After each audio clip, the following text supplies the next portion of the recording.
you are again at Behind the Buzz, a Public Fit Theater Company's occasional podcast where we get together with actors, playwrights, and designers to discuss the myriad details that make up the production of our season of plays and staged readings. This is episode number 6 of season number 2. And today we'll be talking about the final fully realized production in our 2021-22 season, Andrew Bovell's Things I Know to Be True, which opened at the usual place last Friday, April 1st, and will enjoy a 4-week run through April 25th. I'm Joe Kucan, producing director here at APF. And as always, I'm joined by artistic director Pereth.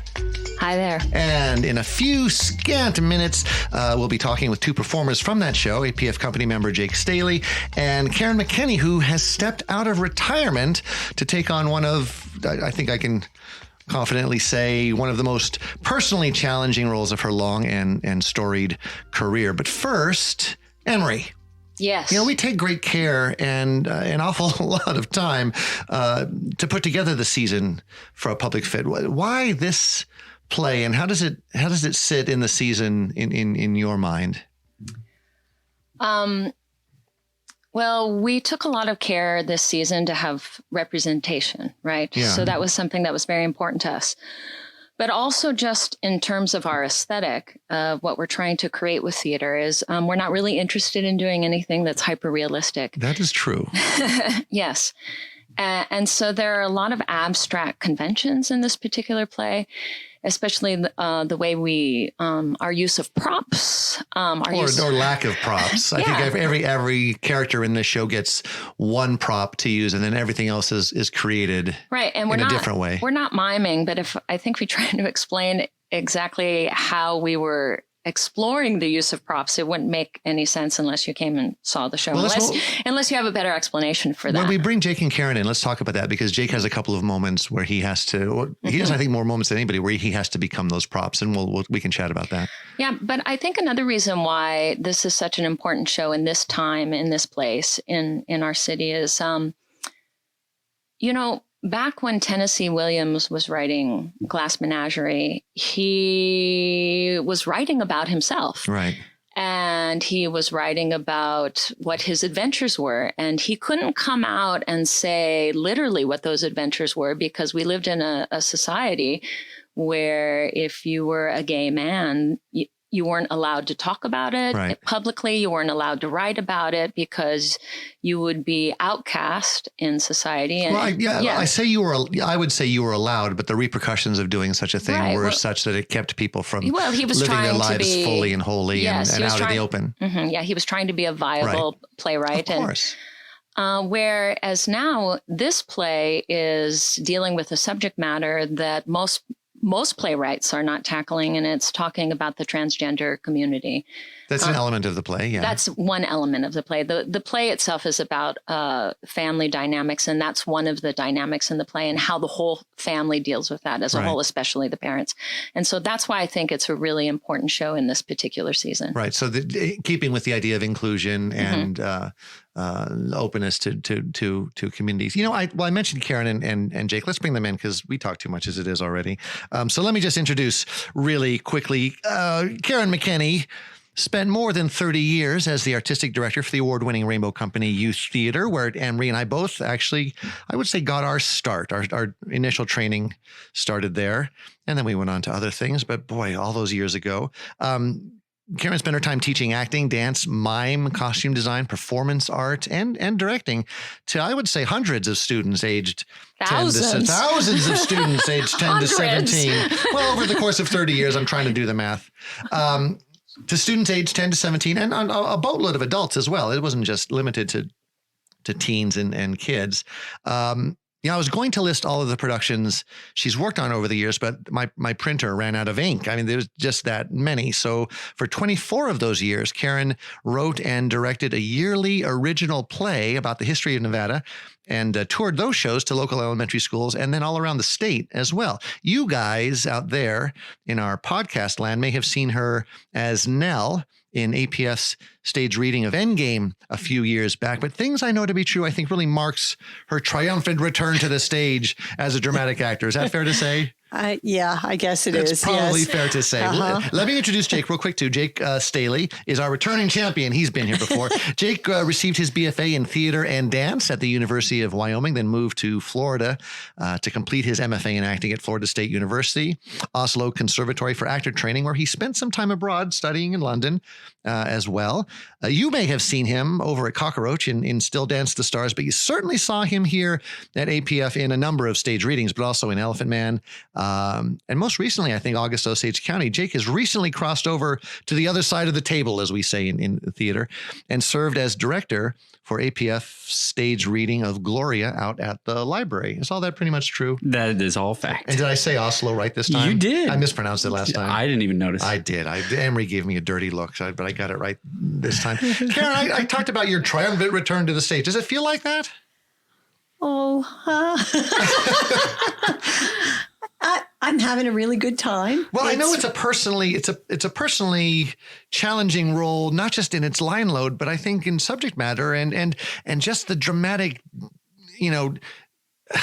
challenges for someone who, and I'm not on attack, certainly. You haven't been on stage in a while in this sort of scope. Were you scared, honestly? Oh, yeah. At first, it was a line load that frightened me, and then it was the text and the role itself. Yeah. We talked about this a year ago, and I said, yeah, okay, fine. And then there were recent tragic events that made me rethink that. And it took me a lot to decide to come back. I think I shared with you, I had to stand in the bathroom and look in the mirror. I have an enormous mirror in my bathroom and say, for 35 years, you took those acting students and you encouraged them to step outside their comfort zone, and you told them to take a big risk and to do something that frightened you.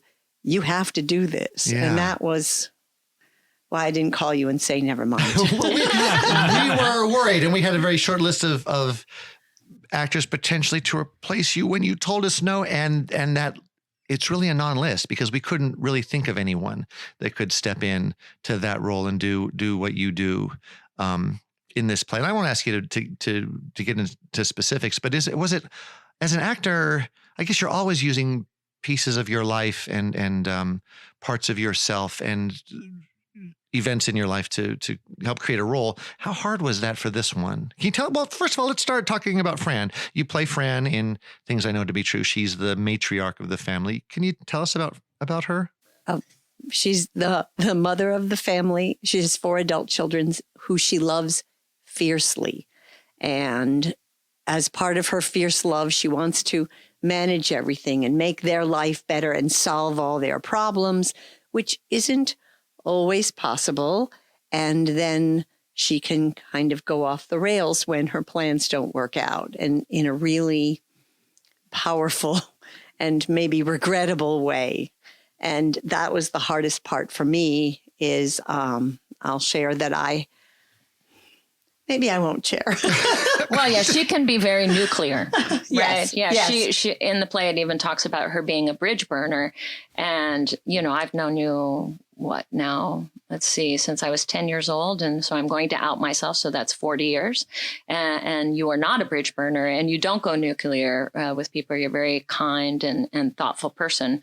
So that aspect of the role is probably quite challenging. Well, that was you. my next question. Did it feel like a stretch? Because you're talking about a person who the character seems very different from you. I'm sure there are some similarities, and events in your lives may sort of overlap a little bit. But in terms of the character herself, The thing about Fran is she says out loud, and very loudly sometimes, all the things that maybe someone in that situation who isn't her would think but would never say. right? Things that and then you would go, oh, that's so selfish. I can't think that way. I have to be supportive, or I have to, but instead she just lets it all out. Doesn't really self-edit on the fly. Not at all. In fact, I always think that once she gets going, sometimes she's like having a tantrum.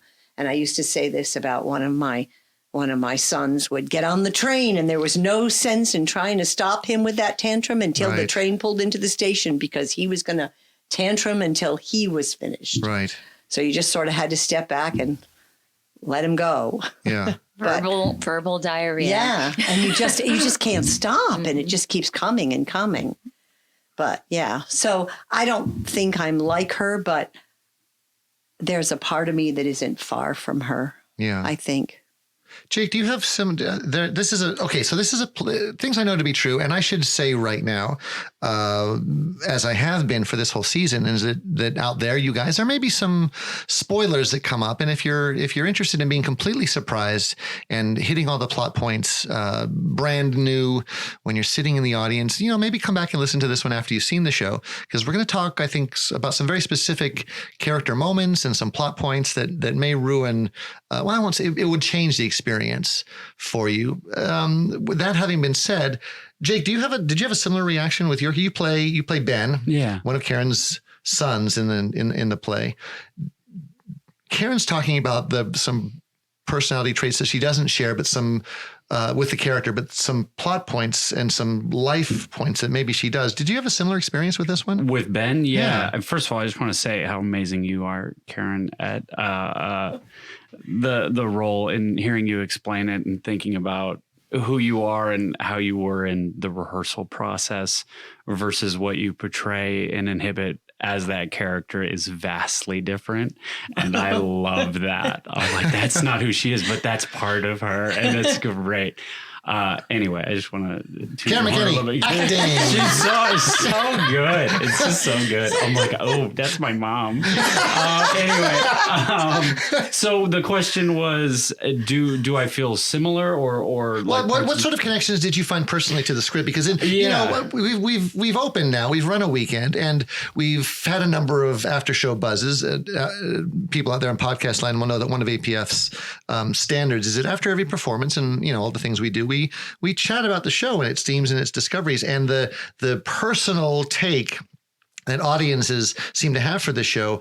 They don't seem exclusive to audiences, because every buzz, and you both contributed to most of them, have very personal attachments to the play.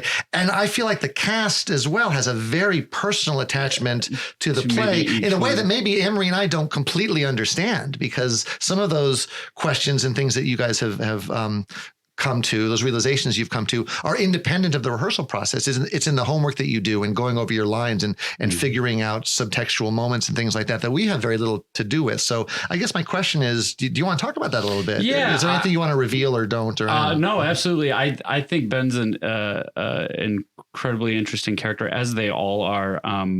My personal take is I'm scared of that character a little bit, because I think each and every human being is able to be any of these characters at any given point, sometimes more than others. But I certainly identify most with Ben's relationship with everybody else and with himself.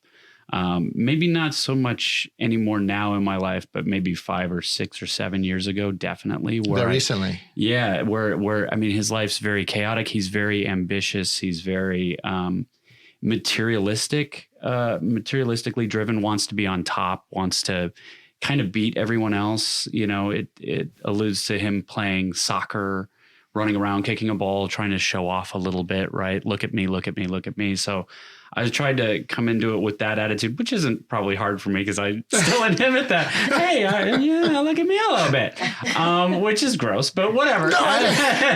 But there's something underneath that's insecure and maybe damaged, not for any other reason than maybe genetics or how I was brought up, or what the tactics I used as a kid and as Jake to get my needs met, and how those tactics don't really work in adulthood. They can lead to problems with doing things that aren't morally safe or correct or healthy. Yeah. And looking for short-term pleasure-seeking solutions, which is what I think Ben does eventually. He's keeping it together, trying to, but he buys a car. He's certainly doing drugs and takes too many drugs, is now, spoiler alert, now all of a sudden he's stealing from the company. And so all these things I can kind of relate to, because I'm monologuing a little bit, especially the line I love the most maybe is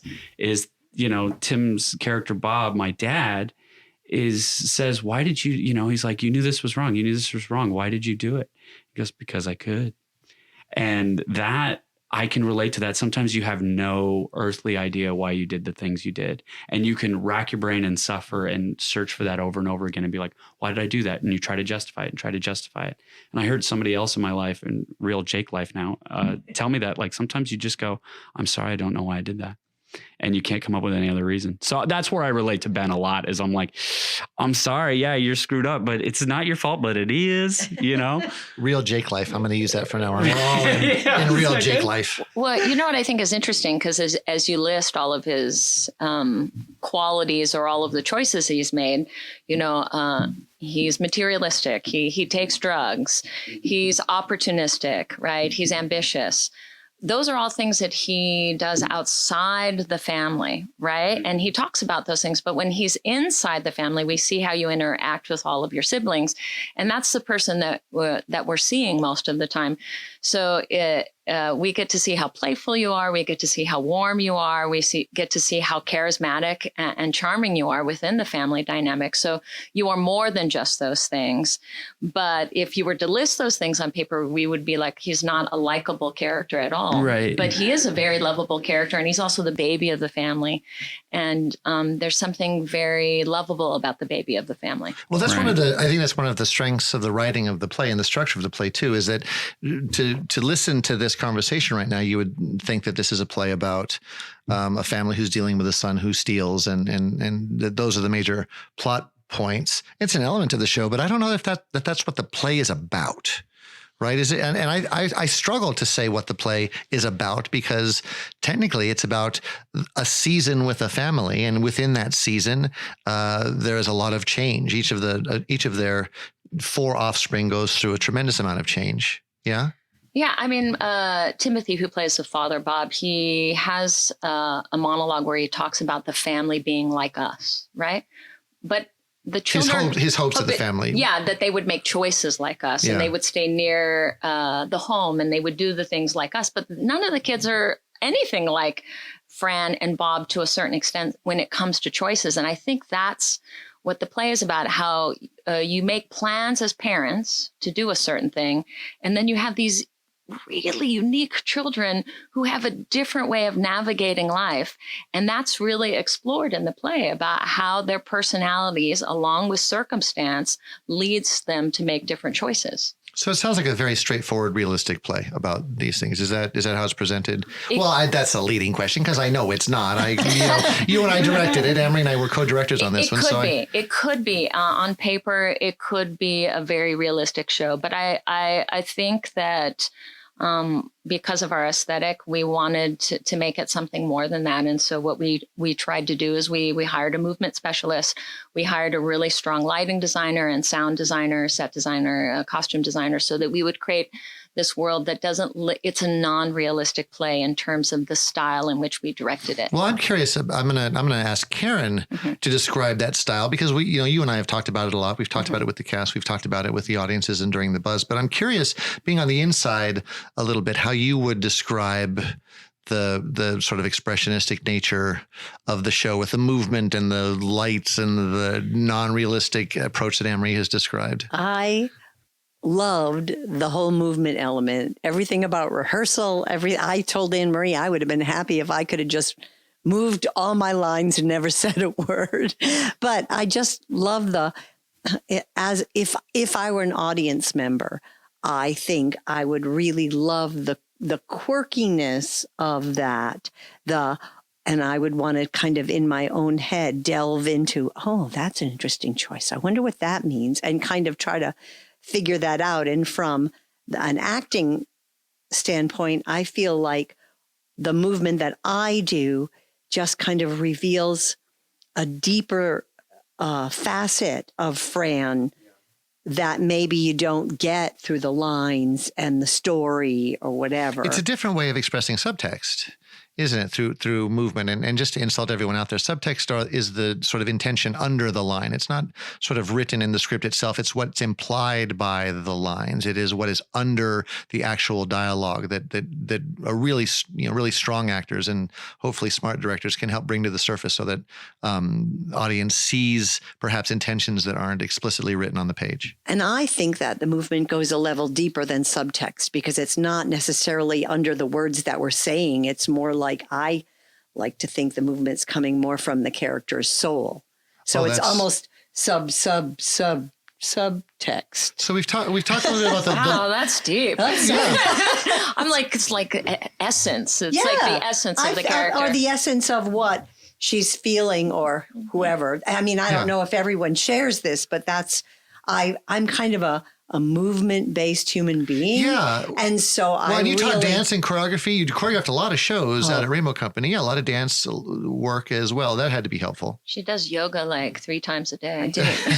Before each show, I catch her backstage doing yoga before the show to sort of put herself in a headspace. Yes. Not so easy in a nurse's uniform, let me tell you. Or on that concrete floor, to be fair. Jake, you also have a degree in dance, as I like to say. I knew I couldn't escape that. And we'll tease you about that until the day you die. If I'm lucky enough to be around for the first baptism of your 12 children, I will bring this up. I will never, ever, ever drop this. Just so you know. I'm holding you to it. Okay, so as a actor with a long, fierce background in dance, do you feel the same way? What's your perspective on the movement choices, the sort of broad, dramatic movement choices in the play? I liked the whole process. I don't know if I do this regularly or what, but I usually don't see the forest for the trees, and I kind of don't question what's being done especially because I trust this company and this crew so much that I'm like, what are we doing? Oh, that looks crazy. Let's do that. Yeah, let's keep going.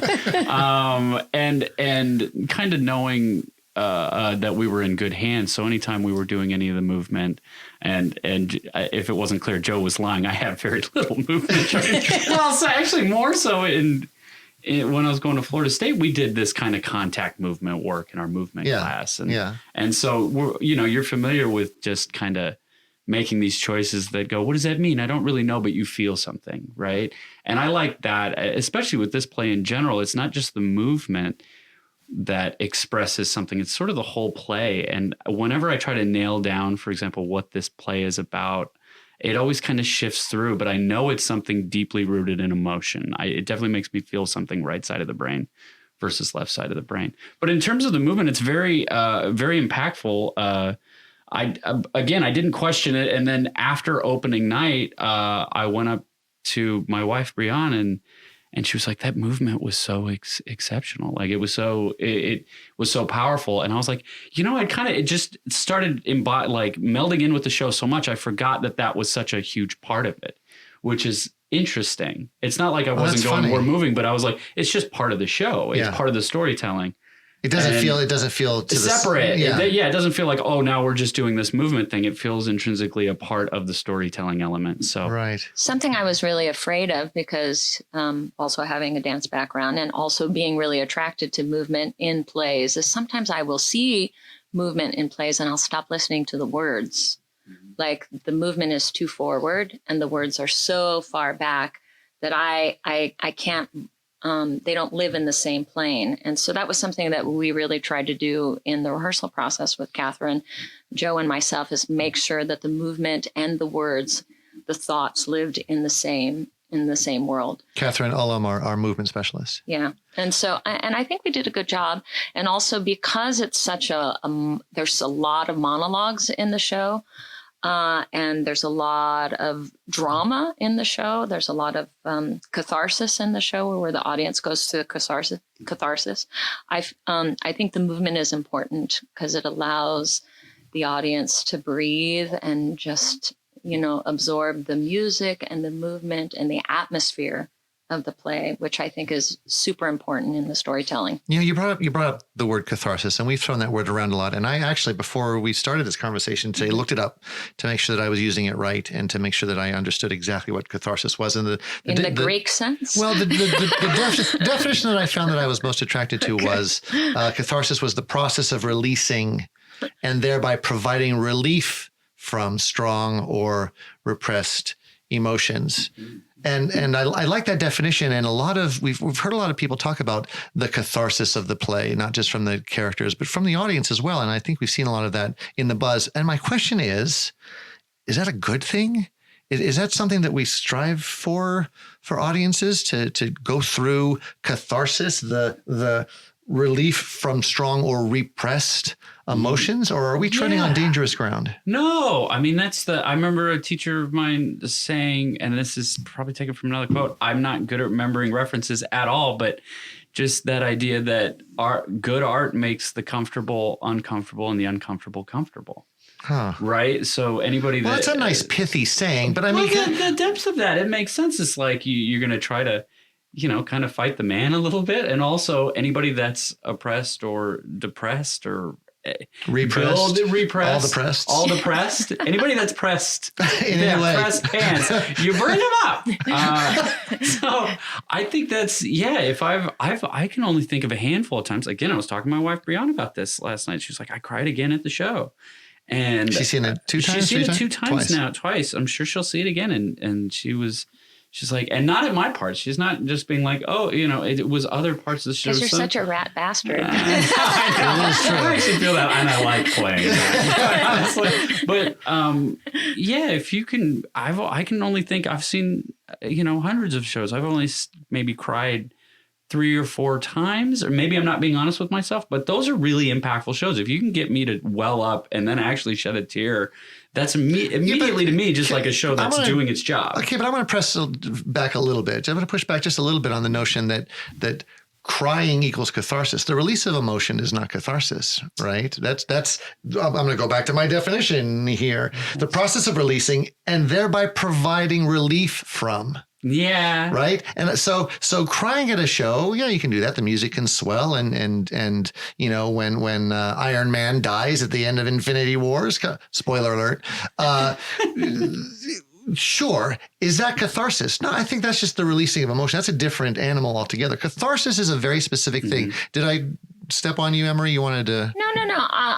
I feel like we live in a very controlled society where we're taught to really guard our emotions and put up all of these shields and even to be socialized, right? In society, we do a lot of putting walls in place. And I think what's good about shows that have catharsis is it allows us to really look at those things that we're protecting and in a really safe space, right? Like the theater, it allows those things to bubble up and to be expressed.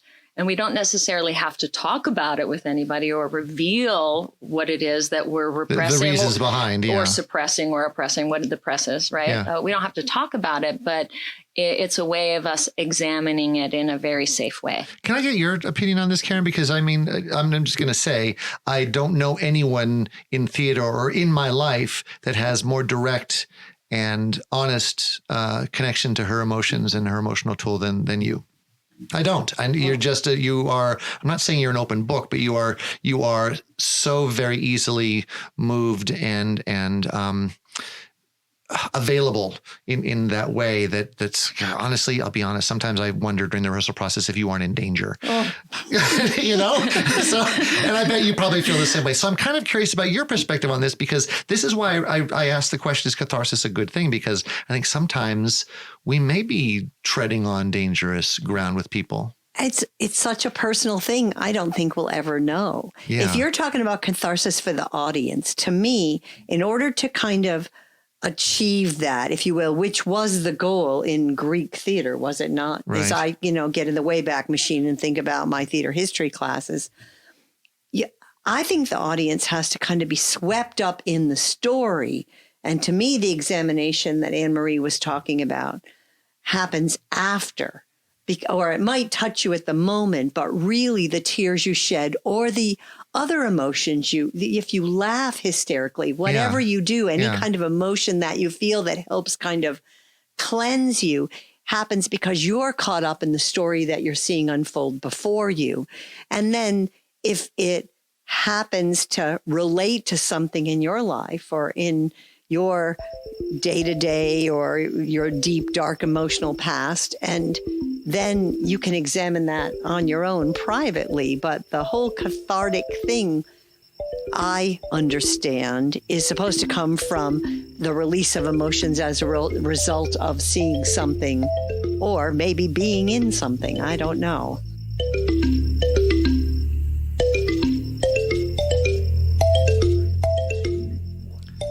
Let me tell you what's coming up here at A Public Fit. As we mentioned, Andrew Bovell's Things I Know to Be True. It opened on April 1st, but you still have 3 more weeks. Well, depending upon when you're listening to this episode.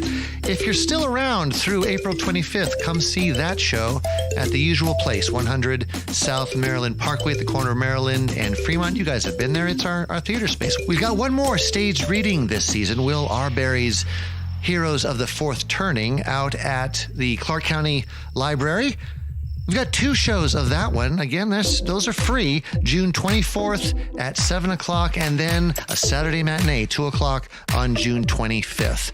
And that's going to end our 2021-2022 season. Stay close by all of your devices, your Facebooks, your internets, your Instagrams for announcement of our upcoming season. Anne-Marie and I are currently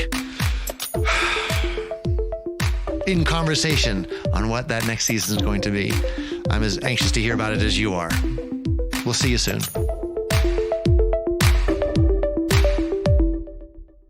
Well, I'm going to put this out here and maybe you guys can talk about it a little bit. In the past, this season especially, and I think sort of in the theater writ large, there is a common now practice of trigger warnings, right?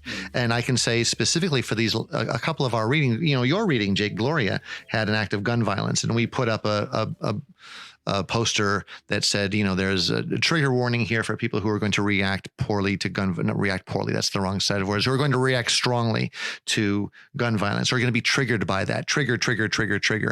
And so I sat down to write the trigger warnings for Things I Know to Be True. And I don't know what they are. And I think that the emotional reaction to Things I Know to Be True is, and this is nothing to speak about Gloria or your work, Jake, but are 10 times, 20 times stronger than the reaction to a gun battle or to that sort of violence. But I can't put my finger on what, I don't know how I would trigger warning this show. It's personal for each individual person. Yeah, it's especially because it's family. So it's like if there's outer layers of a human being, the innermost layer is family, kind of, even if we push that away or hold it dear. So there's a lot of family dynamics.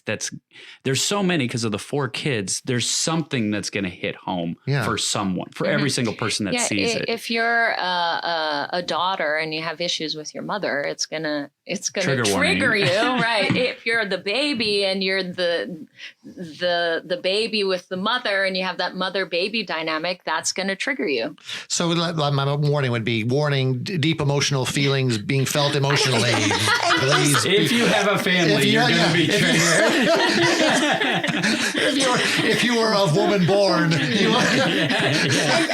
do you need to put a trigger warning? I mean, what is the state of theater coming to? I know I was watching the news this morning and they did do a trigger warning with the whole thing, the war in the Ukraine. And of course, I couldn't look away. It was so horrific. Those images are horrible. But don't people come to the theater with the understanding that they're going to be touched? That's why I go to the theater. I go to the theater to find something on stage or a story that touches me emotionally. And I can't even put a definition on that or tell you what that was going to be. I mean, I hope so. We're having sort of as a industry a hard time getting people to come to theater at all. Theater is like the sort of one entertainment form that has been dying for the past 100 years. We've all sort of baseball. Theater and baseball. We're on the way out.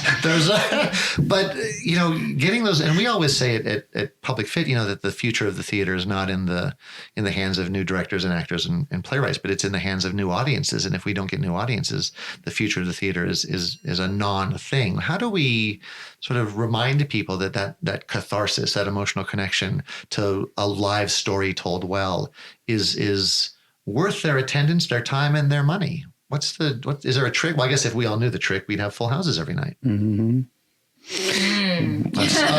I tried to do my part to bring up a new audience when I was at Rainbow Company. We kept the prices affordable so everybody could come to the theater, hoping that we would create some theater audiences. Yeah. I don't know. I mean, there's a lot of cliche things that we say a lot, in order to promote theater, but it's about community coming into the same space. And even though we have differing ideas about how we navigate life, right? Theater gets these people with these different perspectives to all come in the same room and to share in the telling of one story. That's the value, one of the values of coming out. Also, you're considering literary works, right? Strong literary works put together with strong design elements and these visual elements, and they're being married together. There's a lot of artistic vision that's put in place when you're going to the theater that I think is beneficial for all people. Well, the collaborative nature of theater demands that. And that's true of all theater. I don't care at what level you're operating.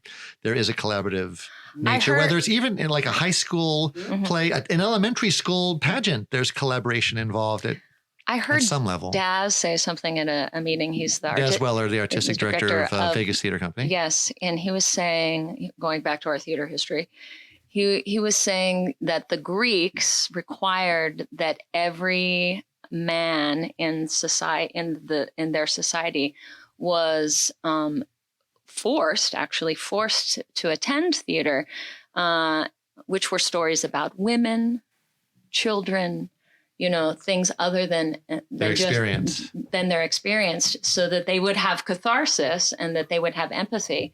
And I still think that is true. Wouldn't it be interesting if all of society was mandated to come to the theater? So you heard your first, folks. Anne-Marie Pereth, artistic director of a public theater company, is advocating forced attendance at theatrical events, and I think I can get on board with that. I don't see a problem with that. I'm not mandating that, but I see no downside. Not at all. You'll have to put up more chairs. Yeah, we will need more chairs. That is true. And probably better concessions. I don't know.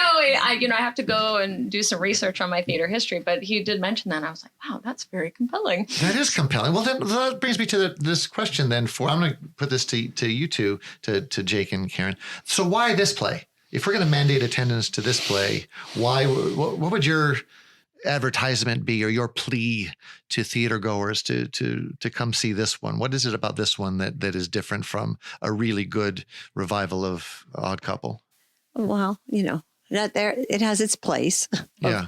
But I just think the story of this family dynamics and this family that has such, and I used the word before, fierce love for each other and survives in whatever form. It's the family starts one way and then is constantly reimagining itself and coming out, and they're still family. It just looks a little different.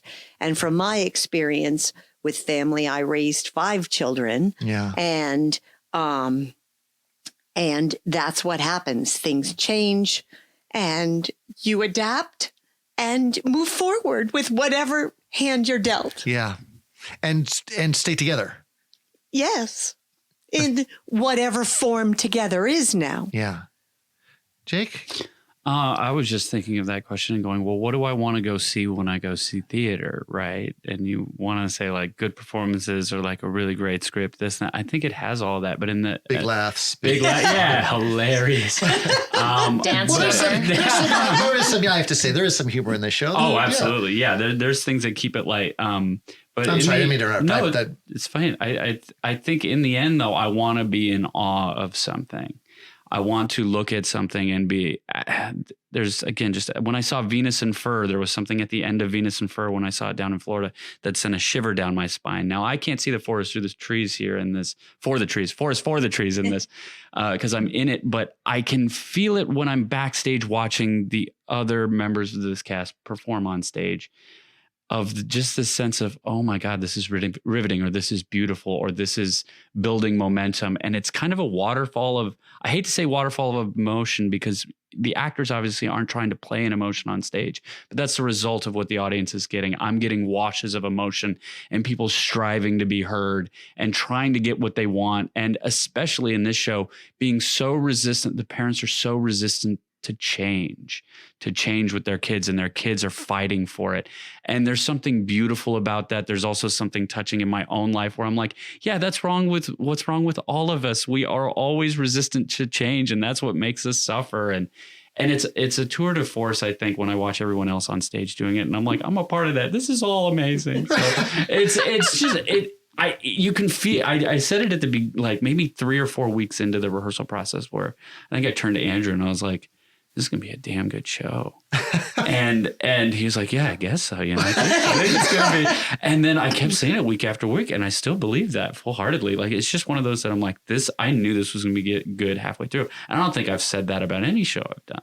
So go see it. It's really good, guys. Karen, you perked up on the notion of change. Was there something you wanted to add? Just that, yeah, people in general don't like change. But I also think one of the things that really only was touched on the buzz for a second is that this is so current in that the generations, the one generation that sees life one way and has done what they're supposed to do and followed the rules and done everything. And then the younger generation that just wants to be happy. You know, they talk a lot. People talk about the generation now that doesn't stay in the same job for 35 years like I did. Yeah.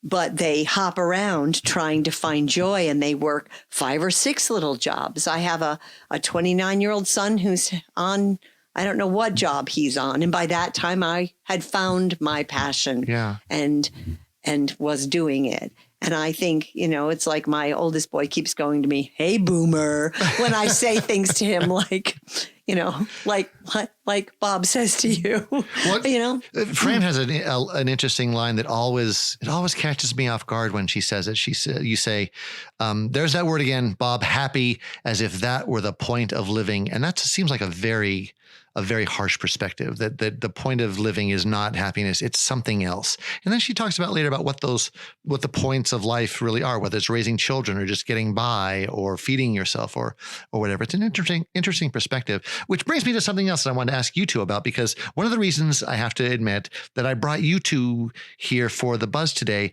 is this. Karen, you've been married more than 35 years. 39 years, coming up on 40 years of marriage. Coming up on 39. Coming up on 39 years of marriage. Jake, you're a newlywed. Yeah. You're less than 6 months. Is that right? I don't know. November, I'm just December, guessing. January, February, March. Yeah. Coming into 6 months. And so. Don't let me forget that. Well, it's on the record now. I got 10 days. I just looked at my phone. What is the 6-month anniversary? It's not paper. What is it? That's 1 year. It's going to be a heck of a dinner date. Okay. So my question is that there has to be a perspective on, because I think the play not only talks about life and family, but marriage too, and the relationships that people have over the course of time. And I'm wondering what your perspective is, Karen, as a 40-year-old married person, and versus your perspective, Jake, as a 6-month-year-old married person. Do you has the play made you look at your relationships or the ideas of marriage or the concepts of these long-term families in a way, and how are they different? I'm honestly just curious. I'm honestly just wondering what your perspectives might be for my own personal curiosity. Well, I'm really happy to go home to my husband. But I think that when you have been in a relationship a long time, the stakes are higher. It would take a lot more for one of us to walk away now than maybe it would have when we've been married 6 months? Shorter amount of, no, I was thinking more 2 or 3 years. Because there have been times in my marriage earlier on where we came to a fork and we talked about what we wanted and who was disappointed in who and what we thought and whether we were going to continue. And I suppose it's no secret, when we got to that point, we did seek some help to help us make those decisions. And, but I think that now it would have to be, I can't imagine a situation where I would just say, that's it, I'm out, goodbye. Yeah. I just can't. Yeah. There's an awful lot invested. And the play speaks about emotionally that to you. as well as everything else. And you find that sort of subject in the play. Yeah. Yes, it and seems pretty clear. we see because it's a drama, or you see a lot of the conflict, and then it's resolved somehow. And Jake, I keep doing this to you. I feel like I keep throwing all this pressure on you. And Brianna, if you're out there listening, I'm sorry. I'm not trying to break your marriage up. I'm not trying to put all this pressure on it. I'm really not. But I really am curious about the perspective, because it just seems so pertinent. I think the solution is really clear. It's just don't have kids, right? I'm just kidding. You got no argument here. Karen and I get 5, and well done.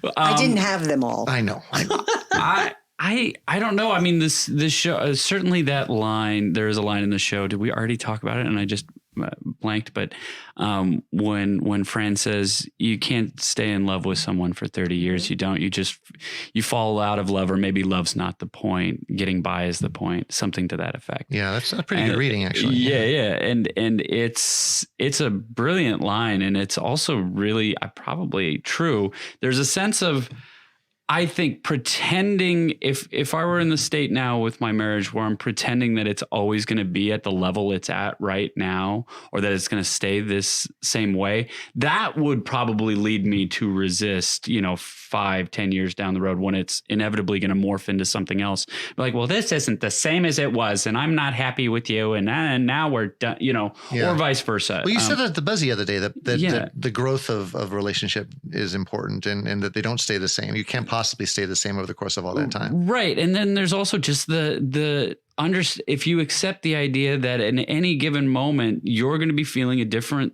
way throughout your own day, throughout your own week, month, year. I once read something brilliant that was like, human beings aren't just this one single thing. You're not one single soul that's going to travel throughout the course of your life.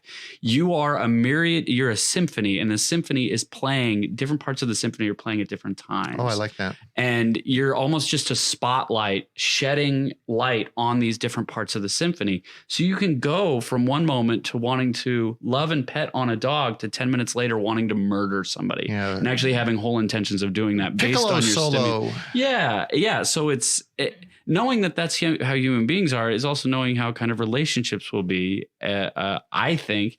And I'm hoping that if I have that expectation, I won't be too reactive to it switching around on me, or us changing into different people at different times, then coming back together. And then, as long as you adhere to a certain few rules, then you should be good, I hope so. Yeah, as long as trust isn't completely broken, and you're okay. And certainly your character and Bob and Fran have things that are trust that is broken, but is that a bridge that you can mend and cross? And in the end with that play, I'm like, And she says that. She says, and you come back and the man you did love is still there, and you decide to, you rebuild, hopefully, that trust.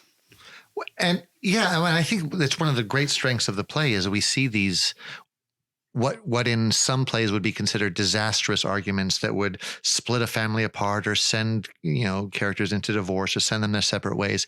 And what we see is a fiery scene that immediately, like literally in the next 5 seconds when the scene changes, these two same people picking up and carrying on in sort of a different sort of casualness without the need to show the scene where they reconcile or they take words back or the argument is settled, because sometimes those arguments aren't settled. They're just swallowed and you go on with it.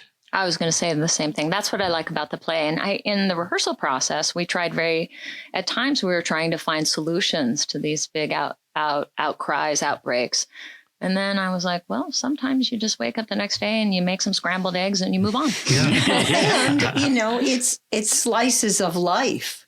it's like when you go to the movies, those characters still have their scenes off film, just like in this. Yeah. Scenes happen off stage, and maybe you're not entitled to see those scenes. I don't know. This is one of the first buzzes. Not one of the first. This is the first buzz that we've recorded this season that we've recorded after the show's opened. All the other ones we've sort of recorded as sneaky adverts for the play to come. But this is the first time we can talk about the play, having seen now some audience reactions and having had a couple of now 4 post-show buzzes. And I'm wondering if you two, who have participated in buzzes before with us and either on both sides of the table, both sides of the stage, if there's anything in some of these audience reactions and some of these audience discussions that we had. This is just carrying the conversation, from the buzzes here to the tape recorder right now.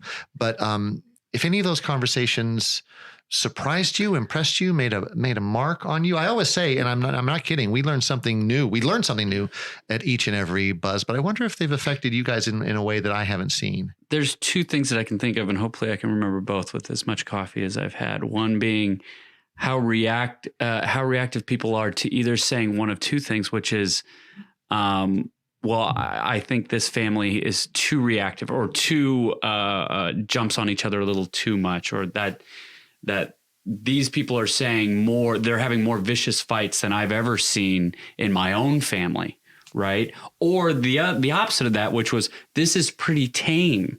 This family's actually very tame. For my family's way more explosive and vicious than that. Surprises me too. And I'm like, yeah, right. So either this family dynamic is very introverted and suppresses, they don't state their needs. They swallow that and just hope that things fix themselves, and they don't address issues because they don't have proper boundaries, or they really don't have any boundaries again and are just vicious with each other. So that amazes me. And then the other thing, of course, I said I was going to try. Oh, the woman who came in and said honesty is overrated. I loved that. Part of me had a not vitriolic, some sort of reaction where I was like, no, that can't possibly be true. Honesty is the best number 1 thing in the whole world. That's what we all need, is more honesty. She was like, no, when you're dealing with family, honesty can be overrated because it's usually used to hurt people. And I was like, as a weapon. And I was like, oh yeah, you're so right. Honesty with yourself is different, right? And that's what I was latching on to. That was a remarkable conversation because I saw everyone on stage go, oh, no, it's not. Honesty is absolutely. And in the play, these characters can be almost, brutally honest. They're reactively honest. I wouldn't say brutally honest. They're reactively honest. Yeah. And it's part of their love language to just sort of blurt these things out. And sometimes it's really harsh, their honest reactions to certain events that happen and transpire. Well, and when she said that, I thought, they're not going to react well to this. And you're saying, I'm sorry, Emery, I interrupted you. No, not at all. So I'm just going to talk a little bit about like the structure of plays, because they're not novels. In a novel, you can really see the internal thoughts of people.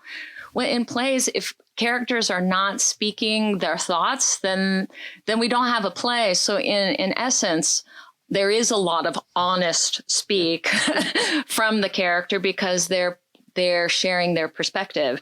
It just depends on how vicious the character is or how altruistic the character is. What the motives are behind those honest moments. Yeah. What about you, Karen? Have there been any buzz moments or conversations that stuck out or affected you? I have been blown away by the fact that overall the audiences have thought that the show was about love and love of family and the connection, or as one audience member said, the elasticity of this family, that they love each other so much that no matter what happens, they come back together again and move away, because that was something playing this role that terrified me. I warned all my friends. I just said, I am so unlikable. You are going to hate this character. Don't come. But I didn't say don't come. What are you doing? You're killing our box office, McKenney. No, only one person who is going to hate it, but she's coming. Okay. And we'll sit her in the back and give her a box of tissues. She'll be fine.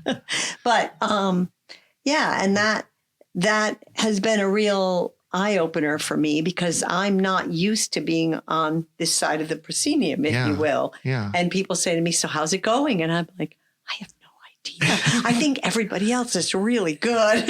But because I'm used to sitting where you guys are sitting, that's where my perspective comes from.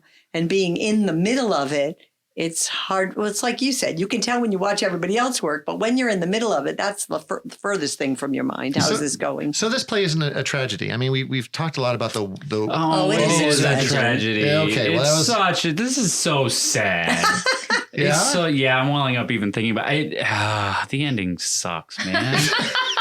So you're encouraging people to leave an intermission, or should they just stand up 10 minutes before the play John. leaves? Well, I don't know. Hey, they've already suggesting. paid for the ticket. Who cares? No, I'm kidding. It's so sad. The ending's sad. It's so sad. I don't want to spoil it. Is that what makes a tragedy? A sad ending? Isn't it? It's pretty basic. It's like frowny. Are you walking away with a happy face or a frowny Well, face? Shakespearean-wise, if someone dies, then it's a tragedy, right? Well, you're right. The what you can infer from what happens with the family afterward, though, makes it kind of not either a comedy or a tragedy. It's just it's a story. Well, and I think the Rosie's words at the end saying what was happening help kind of alleviate the sting a little bit. Because to me, when you lose someone, the hardest part is all the things left unsaid. Yeah. Yeah. Well, that's actually a line that one of the characters says when we do lose a major character, and says that all those things were left. Please, God, no, not her. There were so many things left unsaid. It's extant there. They're in the play. Well, okay. So you guys think they should come see it, tragedy or not? This show's really good. Okay, good. Well, I'm in a sad place now, just thinking about the ending. I'm seeing Karen well up, so we're going to stop before I destroy another actor. So I want to call it there, unless I haven't brought up something that you would like to mention, Anne-Marie or Karen or Jake. We talked about my dance degree, right? We did. Okay, cool. All right, that's all I want to make sure. But not enough. We're going to record a special dance, Jake dance edition upcoming. But I guess I'm going to call it there because I love these conversations, but we don't have all day, and I think we're just going to say that's about it for this episode of Behind the Buzz. It's our continuing conversation about the work we do. What did I say? This was season 2, episode 6, and I'm going to thank Jake Staley and Karen McKenney for joining us today to talk about Andrew Bovell's Things I Know to Be True.